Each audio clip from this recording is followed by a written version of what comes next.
Well, it's time now for Media Watch. Deeptika Laurent is here with us in the studio. Good to see you, Deeptika.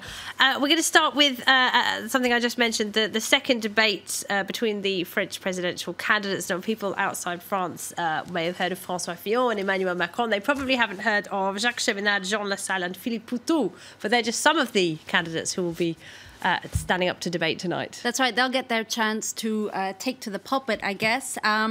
These are the 11 candidates, as you mentioned. The last debate, of course, only featured the 5 main frontrunners. This is the first time in French electoral history, at least in the Fifth Republic, that all candidates will be debating. You see some familiar faces, some less so there, and they'll have to debate around 3 topics. So it's limited to 3 topics. They'll also have to leave their phones at the door. Apparently, this after the controversy in the last debate that François Fillon may or may not have been coached via SMS. So phones at the door. Nobody see him twiddling under the desk. So phones at the door, just to be sure. He denies it, right? That's right. He denies it.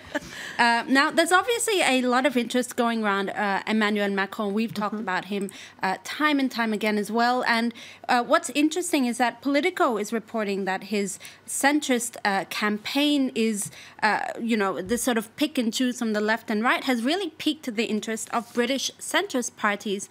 In fact, they'll even be sending out a group of volunteers to campaign on his behalf during the French presidential elections. Essentially, what they want to do is observe his strategy and his way of working to see if they can implement it back home. So he's got a huge grassroots movement, hasn't he, Emmanuel Macron? That's right, absolutely. Because he doesn't have much in terms of institutional having launched his party only 2 years ago. And En Marche is his slogan, on the move, it's been translated as. But he's got a more specific campaign slogan now, hasn't he? That's right. His campaign is France should be an opportunity for everyone. I'll see if I can pull it up here, but I don't think it's going to... It's catchy. Anyway, it certainly is catchy. There we are. So here's the official Oh, that's not the official one. That looks like the unofficial one. Too early. So that's the official campaign poster.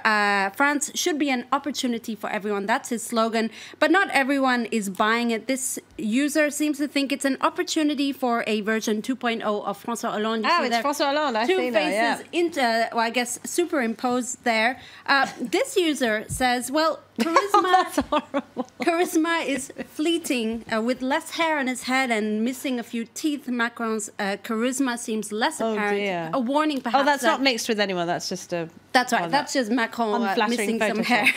A warning that maybe that he can't win this just on charm alone. Or just with his hair. Or just with his hair and blue eyes. Now, finally, there's a poll that shows that more than ever than in any other election, people are undecided about who they'll vote for. You obviously talked about this with your guest before. Le Monde says the number of undecided voters is the highest of any presidential election. Goodness me, and now just 3 weeks until that first round. All right, let's talk about something else. The British Prime Minister Theresa May has waded into a controversy about Easter that's making headlines around the world. That's right. After the pseudo-war with Spain on Monday, it's Easter that she's defending this Tuesday. Basically, it's about an annual Easter egg hunt. This year, the National Trust, the UK National Trust, briefly renamed the Easter egg trail to the Great British Egg Hunt, thus dropping the word Easter, which for some people, at least some British MPs, is tantamount to blasphemy, Laura.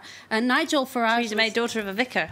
That's right. That's what Theresa May said. Nigel Farage said, we must defend our Judeo-Christian culture, and that includes Easter. The British PM herself then said, I'm not just a vicar's daughter, I'm a member of the National Trust. She called their stance absolutely ridiculous, and it has sparked a lot of reactions on social media. I'll show you a few of them. They've been swift, scathing, and sarcastic. This user says, Brexit priorities. Sunday, they threaten a war with Spain. Tuesday, they're furious at Easter egg hunt, which actually the scandal has been called Easter Egggate, as you see there in this tweet. Theresa May wades in on literally the least important national issue facing our country. Now, Cadbury also decided to have their say. They said, to clear things up, Easter is used across all our promotional material. It's been that way for 100 years, while the National Trust says, no, we are not downplaying the significance of Easter. Oh dear, that one's going to run and run for the looks of it. Let's talk about First Lady Melania Trump's official White House portrait. Not everyone is a fan. No, not at all. Backlash mainly because it looks visibly airbrushed, if you can see in this picture here. Not it looks kind of 80s as well in it does, and many users have picked up on how old school it looks. Soft filter. That's right. Some people say, no, it's beautiful, it's classy and elegant.